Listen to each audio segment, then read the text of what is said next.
Entonces, y esa combinación básicamente se explica por, hasta donde sé, el tema empleo, que se ha deteriorado, con desempleo creciente en la Argentina, más inflación, que es casi un problema endémico acá.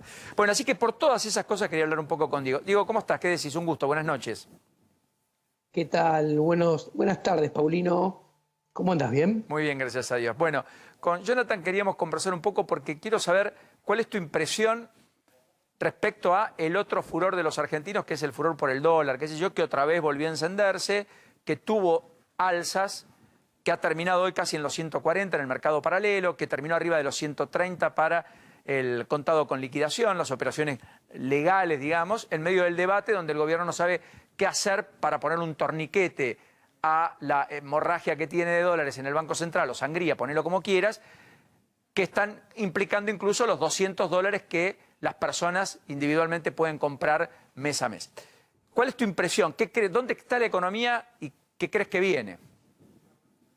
Bueno, voy a empezar de lo más importante, lo de fondo, a lo más chiquito. Yo creo que este gobierno de Alberto Fernández, si después de las elecciones del 2021 no vira hacia reformas pro mercado, pro ideas de la libertad, a partir del 2022, achicando el Estado, haciendo una reforma monetaria, una reforma bancaria, si no hace eso, que al menos por ahora tiene una probabilidad de ocurrencia muy baja, yo creo que cuando midamos punta a punta todo el gobierno de Alberto Fernández, 2020-2023, el dólar va a subir más, la inflación acumulada va a ser mayor y la caída del PBI per cápita en todo, o sea, la generación de riqueza en todo el gobierno de Alberto Fernández, todos esos tres indicadores van a ser peores que los que tuvo Macri entre 2016 y 2019. Si vos me preguntás mirando para adelante, haciendo un juego temporal, él ganó las elecciones hace 10 meses redondeando.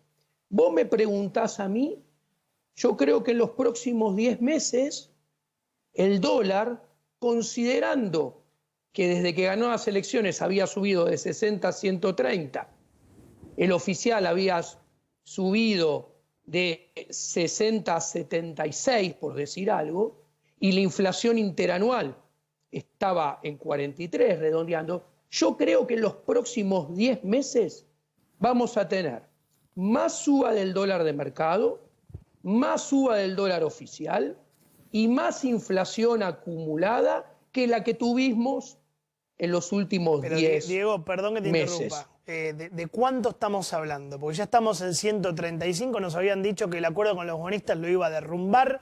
Hubo un economista que dijo, vendan dólares. Al parecer no era una gran idea. ¿Cuánto más va a seguir subiendo? Mira, primero voy a explicar por qué lo que voy a decir ahora.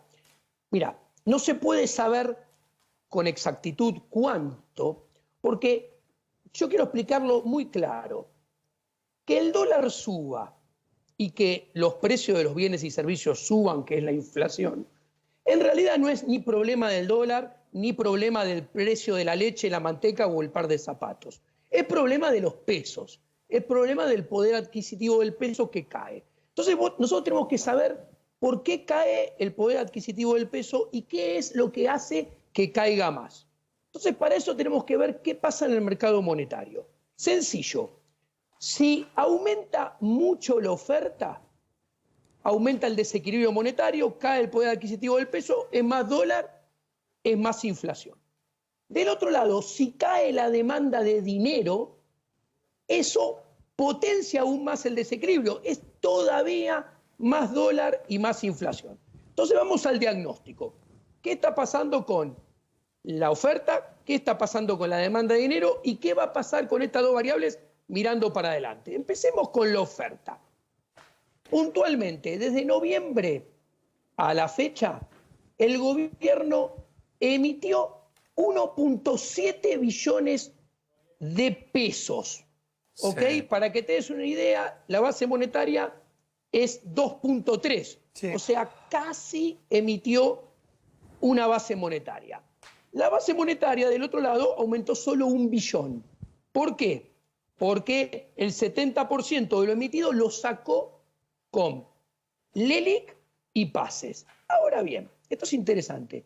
Las LELIQ y las PASES son hijos de las LEVAC. ¿Se acuerdan que tanto criticaron a Sturzenegger por las LEVAC? Bueno, son unos hijos mucho más problemáticos, porque las LEVAC eran a 35 días y las LELIQ son a 28 y los PASES a un día.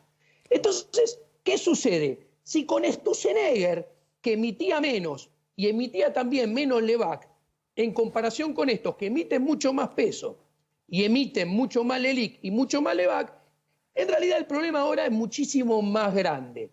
Tanto es así que hoy, parados hoy, la base monetaria, o sea, simplificado, la plata que hay es 2.3 billones.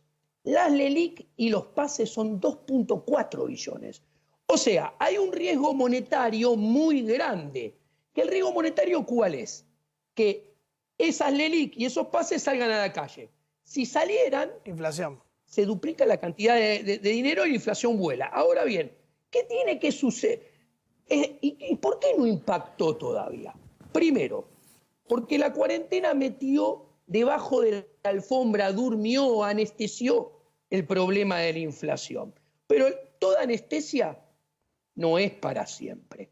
Cuando el dinero empiece a salir de los bancos, que empezó a salir de a poquito hace 2 meses atrás, la inflación se va a empezar a despertar. Siempre primero salta el dólar y después de que salte el dólar, o sea, la inflación se empieza a acelerar. A ver si comprendemos, Diego, y ayúdanos a pensar, pero lo que estás manifestando es que ha habido una emisión monetaria muy amplia y que tenemos demasiados pesos en la economía e instrumentos en pesos de la economía que van a primero tender a refugiarse en el dólar porque se va a depreciar el peso, porque además eso va a conllevar más inflación, y segundo, un traslado a precio de ese dólar más alto por una economía que tiene más referencia con el dólar que con el peso. ¿Es eso lo que está diciendo? Y eso es, sí, pero es un cuarto del problema. Hay otros 3 cuartos. Primero, lo que se emitió todavía no impactó. O sea, emitir la maquinita no es como el botón de la luz que yo lo aprieto y se enciende la luz. La maquinita, le doy a la maquinita y tarda entre 12 y 18 meses en impactar en precios. No termina acá. En el primer semestre del año, el déficit fiscal fue 3.2. Y la proyección para todo el año es 8.4. ¿Qué quiere decir? Que de acá a final de año va a haber que emitir más de lo que se emitió hasta ahora. Entonces, no solamente se emitió mucho y todavía no terminó de impactar, es que hay que seguir emitiendo y va a impactar todavía más adelante. Ahí tenemos la mitad del problema. La otra mitad, ¿qué es? La demanda de dinero. Claro. A ver, vos podés tener aumento de inflación, aumento de dólar, aún sin emitir. Si los argentinos queremos menos pesos y salimos del peso y nos vamos al dólar, aún sin emitir, eso genera aumento del dólar y aumento de la inflación. Obviamente genera mucho más y además emite más. Hay caída de la demanda de dinero. ¿Cómo se ve esto? Muy sencillo. En los primeros 6 meses del año Argentina tuvo superávit comercial de 8.000 millones de dólares y dejó de pagar la deuda. Y sin embargo no acumuló reservas. Es más, perdió 1.500 millones de dólares de reserva y el dólar paralelo subió de 78 a 130 y el dólar oficial de 60 a 76. Lo cual te muestra que la gente se va de los pesos y se va hacia el dólar. Ahora bien, ahí ya tenemos 3/4 del problema. ¿Esto va a cambiar a futuro o va a empeorar? La respuesta lamentablemente es va a empeorar. ¿Por qué? ¿De qué depende la demanda de dinero? De 2 cosas. Tenemos la demanda de dinero por motivo transacción y la demanda de dinero por motivo ahorro, para explicarlo sencillo. La demanda por motivo transacción depende de la cantidad de producción y de la cantidad de transacciones económicas. A menos producción, menos transacciones económicas, menos demanda de dinero. Ok. De acá a final de año, el PBI per cápita va a ser mucho más bajo que el del 2019. Va a haber menos producción, menos transacciones económicas, pero vamos a tener mucho más peso. Entonces va a ser caída de la demanda de dinero por motivo de transacción, primero más dólar, después más inflación. Demanda de dinero por motivo ahorro. Si ustedes dos, yo y los televidentes, pensamos que la inflación se va a acelerar como se va a acelerar, mirando al futuro nos vamos a ir más de los pesos. Sí. ¿Y hacia dónde nos vamos a ir? Al dólar. Nos vamos a refugiar en el dólar. Cuando nos refugiemos en el dólar es exceso de demanda en el mercado cambiario. Eso es más dólar. El exceso de demanda en el mercado cambiario se traduce en exceso de oferta en todos los otros mercados de la economía. Exceso de oferta en el mercado laboral es más desempleo, peores salarios. En el mercado de dinero es más inflación.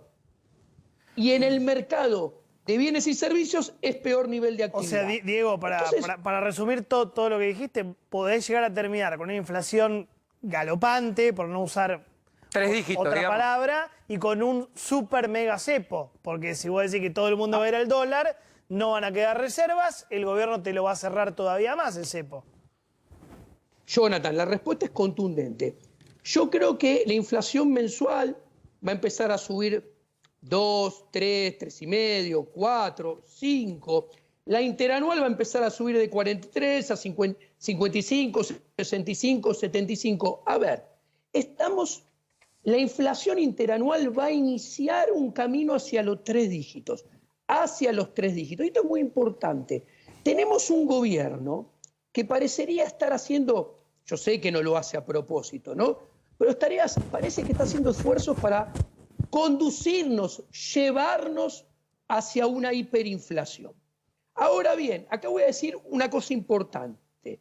Las hiperinflaciones no se construyen de un día para otro, sino que son resultado de hacer las cosas muy mal durante mucho tiempo y en forma cada vez más intensa y prolongada. Y los argentinos lo estamos haciendo hace años. Prueba de esto es que desde que el Banco Central se volvió a tener vida en el 2002, la inflación acumulada es 5.300%. Entonces, ¿qué quiero decir con esto? A ver, no se puede decir que estamos cerca o lejos de la inflación, de la hiperinflación. ¿Por qué? Porque nadie puede saber cuándo va a estallar. ¿Por qué? Porque depende de la demanda de dinero, básicamente. Depende de cómo nosotros nos fuguemos del peso. Ahora bien, y para resumir, yo quiero decir algo. La hiperinflación moderna, la que se viene, no es como la de Alfonsín o la de Menem, que fueron redondeando 3.200% de inflación y 2.200. Es una inflación de 3 dígitos. En el mundo moderno, 120% de inflación es hiper. ¿Por qué? Porque mis colegas utilizan una definición de hiperinflación que es la de Kagan de 1955. Y el mundo cambió la política monetaria, cambió el Banco Central, cambió todo. Argentina, y resumo. Argentina, lo último, dale, digo. En los 80, antes de la hiperinflación, tenía 22 veces la inflación que tenían nuestros vecinos.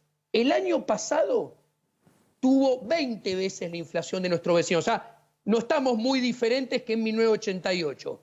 Ahora, si la inflación estalla a 120, vamos a pasar a tener 48 veces la inflación de nuestros vecinos que rondan el 2%. Desastre. En el 89 tuvimos entre 45 y 50 veces la inflación. ¿Qué digo esto? Para que se den cuenta que una hiperinflación moderna es 3 dígitos. Diego, te mando un enorme abrazo. Muy Quería alentador. Sí, no, me deja un... Vos te vas, yo me quedo, es un problema. Diego, un abrazo. No, Diego. Gracias. Un abrazo grande, señores, y un placer por la invitación. Gracias. Faltaba más. Bueno, bien para arriba, ¿eh? Wow. Mirá, pero la verdad que... Vos hablabas con Willy Cohen y Willy un poco decía estas cosas de otro modo, no tan extremistas, no tan pero un poco ponía esto en contexto. Es verdad, si en un país donde el presidente era promercado, donde se codeaba con el G20 y donde las inversiones llovían en términos financieros, vos tenías un apetito por el dólar que hacía que la gente comprase entre 1.500 y 2.000 millones por mes. Ahora, claro. Y bueno, vos tenés hoy un contexto algo más complicado. Vos tenías un presidente de derecha, supuestamente, digo, te simplifico lo que acabas de decir vos, promercado, liberal, amigo de Estados Unidos, y ahora más bien no, ¿qué va a pasar ahora? Esa es la pregunta. ¿Cuál va a ser, claro, la reacción de aquel que tiene un sobrante o que tiene capacidad de ahorro o aquel que quiere cubrirse en la base de la pirámide social? Porque lo que está pasando y por lo que el gobierno no deroga los $200, básicamente es porque hay gente que va y compra los $200, se da vuelta y abastece ese mercado paralelo y